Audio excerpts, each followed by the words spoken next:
When humans use the word co-creation, they usually mean what action comes to me in response to my vibrational offering. Sometimes people will say, well, I can create on my own really well, meaning I can create my income or I can create my body, but I don't co-create very well with my mate or with those people at work. But we want to use a broader context for co-creation. We want it to include every other human on the planet. We want it to include every thought that has ever been thought. You can't stop co-creating. So I'm the source of my co-creation then? You are. In this body, with this brain, with this focus, with these things to think about, you are the projector of thought that is affecting everything that comes to you. And everything that comes to you is that co-creative experience. So, to be absolutely accurate, we should never say anything less than co-creative, because you could not isolate yourself and be anything other than co-creative. You can't do it. Okay, well then that can tie into my next question, which is how I've been co-creating some contrasting experiences in my life. I have a 10-year-old son and a 7-year-old son. But now we want to call it creating. Just creating? Because when you say co-creating, you want to give them credit for what's happening. Right. When you say creating, you take responsibility for your vibrational output, over which you have total control. So there's more power in the concept, I create my own reality, than there is in the concept, I co-create my own reality, because you might screw my reality up. Exactly.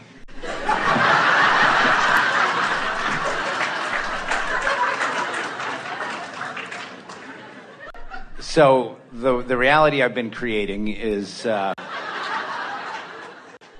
reality of I have a 10-year-old boy, and he gets angry sometimes. I get angry sometimes, and he seems to get angry when his power is taken away from him. How odd. Maybe you can whip that out of him.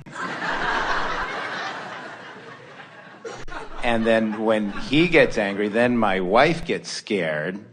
And then when she gets scared, then she'll call me up or bring me into it. And it's difficult for me to, then I'll get scared that we've done something totally wrong here.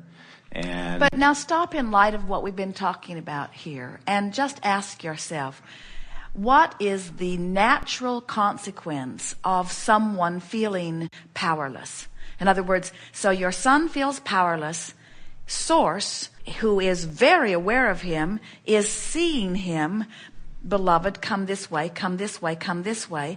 And the call that he hears is right into anger, so he's moving in the right direction. And if he were only listening to the call within him, he would move from powerlessness into anger, into frustration, into hoping, into believing, into knowing, into love. And he would do it so fast. But he's got people around him freaking out when they see him get angry. Yes. So he loses his way, because it's hard to hear the call of source when your mother's screaming in your ear. You see what we're getting at? Yes. In other words, this is what we said when we want you to be so selfish that you don't give a rip what anybody else is thinking or saying. But it's a hard case to sell. In other words, kids hear it really easily. The teenagers are loving our message. Their parents are ruining the day they ever heard it, because parents want control over a child who wants control. Right. And as we were just discussing, the child is the one who will control his own experience. He is the creator of his own experience. We appreciate very much your explanation, and people resonate with that because it's sort of the way it goes. Most people are reacting to the condition. They're reacting to what they see rather than finding their center and then responding from that place of alignment. So here's what you can do. Now you understand, and we think you do, that it's not abnormal for your son or anyone to go to anger from a place of feeling powerless. So what you want to do is, in your mind's eye, acknowledge, first of all, that he is not powerless, and then role play in your mind different ways than you can think of to convey to him your awareness that he is not powerless.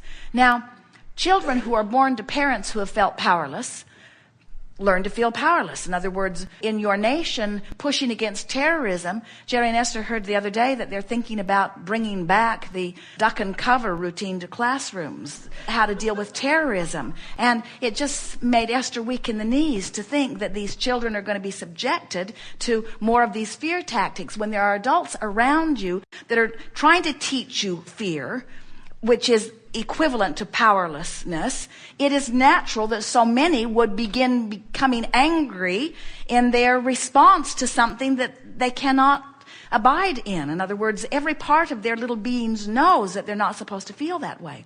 So your son has this incredible advantage. He has a parent who understands that it is natural to get angry from a place of feeling powerless.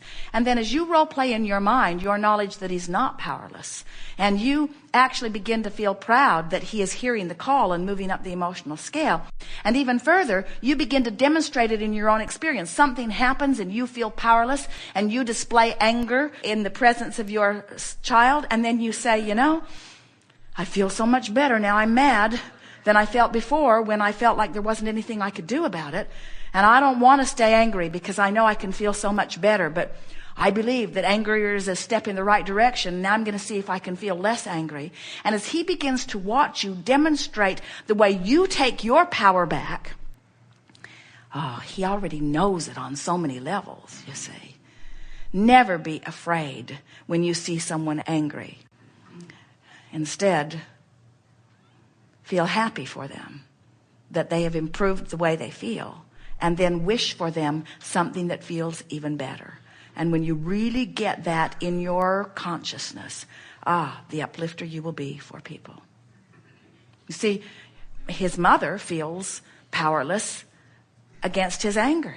And then, as you said, you start second guessing, what have we done wrong? What have we done wrong? And we so much want to shout it so that everyone hears it. A parent has done nothing wrong when he has a child who is angry.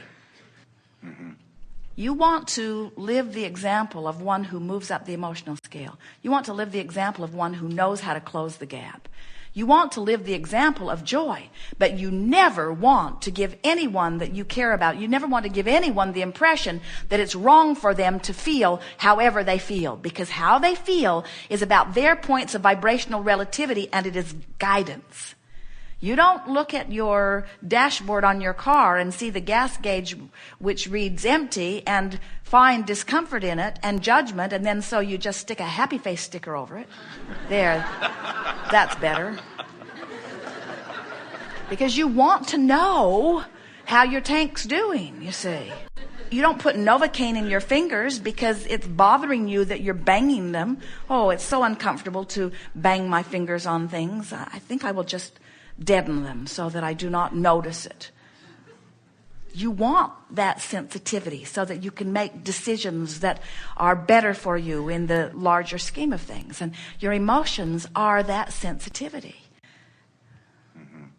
So in the family dynamics of things then, when Nate has his expression and I can help him to move up the ladder with my own creative ways of thinking and viewing things, what then happens is then my wife and I get into a dynamic of judgment and anger, and it seems like Nate can get out of it quicker than we can get out of it. Of course he can. He was never invested in it to begin with. But here's the thing that we really want you to hear. So he feels powerless over maybe something that doesn't even seem that important to you. But that's what we meant earlier when we said you don't get to judge. You don't know the points of vibrational relativity in any other. So he gets angry about something because it's his way of feeling better than the powerless way he felt before. And then as you give your attention to that from a place, let's take it away from you for just a moment and talk about parents in general. If your angry child makes you angry, you are not in a position to lead him up the emotional scale, because you're as out of control in your feeling of powerlessness as he is. Right. So you can't teach him anything. Right. But if you've taught yourself that you can feel better than angry and you can feel frustration, in other words, a parent who feels frustration over his angry child can lead the child. A parent who feels absolute love over his angry child can lead the child. But if the child makes you angry, you're all in deep doo-doo. Right. And those are the dynamics that you're talking about. We're all out of control. We all feel powerless, and we're all just taking it out on each other, you see. And that's why grandparents are so good for children. Because they're removed enough that nothing makes them angry, and so they can always maintain that attitude of well-being no matter what's going on, you see. But everyone can do it. Everyone can do it. And now you understand it. There's no reason for you not to do it. The most important thing that we want to convey to you, please, next time your child gets angry, which makes his mother angry, which makes you angry, don't beat up on yourself about it. Just say, I know what's going on here, and I can improve the way I feel, and I'm going to work on it before the next episode, because it's very difficult to work on it within the next episode. In other words, you got to lay in your bed and love your kid and love his mother and appreciate and yourself. In other words, you got to work yourself into those better feelings before that incident happens. And then you've got your sea legs. And then next time you see your child who feels powerless getting angry, you're standing over there understanding. And you're looking at your child with loving eyes, and you're saying, I don't like your anger, and I don't like you to display it in that way, because most people don't understand it, and it's going to bring you more trouble. But I sure don't blame you for being angry under these conditions. And here's what I know about it. And son, I've gotten angry plenty of times for exactly the same reason. And then have a conversation about it. Talk to him about what he feels powerless about. And explain to him that you don't think he's powerless.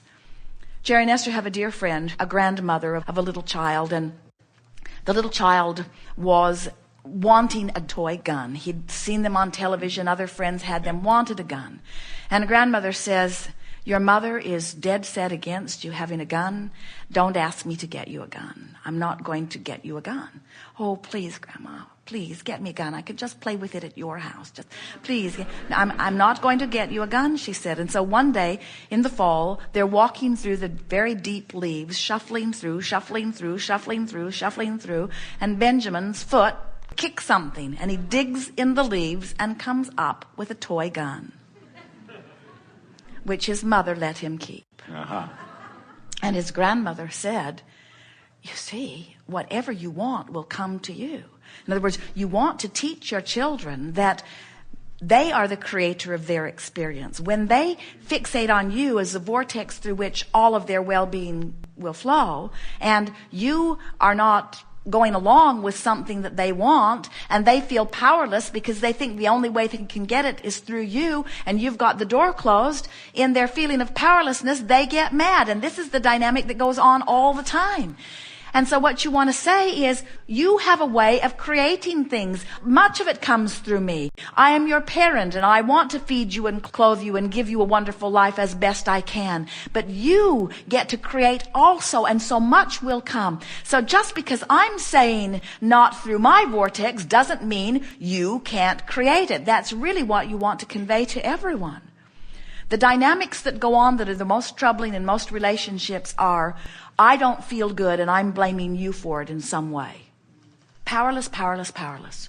I don't feel good and it's because of something you're doing. What a trap that is. Because, first of all, that person doesn't have the power to do enough to keep you consistently feeling good. And those of you who have tried know that. Have you ever had somebody in your life that believes that their well-being is dependent upon you? Don't you find yourself suffocated by that? Don't you want to run kicking and screaming away from that? Yeah. The only place you will find freedom is in your own empowerment. And that's what you want to give your friends, your children, your strangers, your enemies. If you could empower your enemies, they would stop making trouble for you. If you would give everyone a nuclear bomb, your troubles would end. Because they would all say, don't push your button and I won't push my button. But when I feel powerless, I'll kill you with a rock.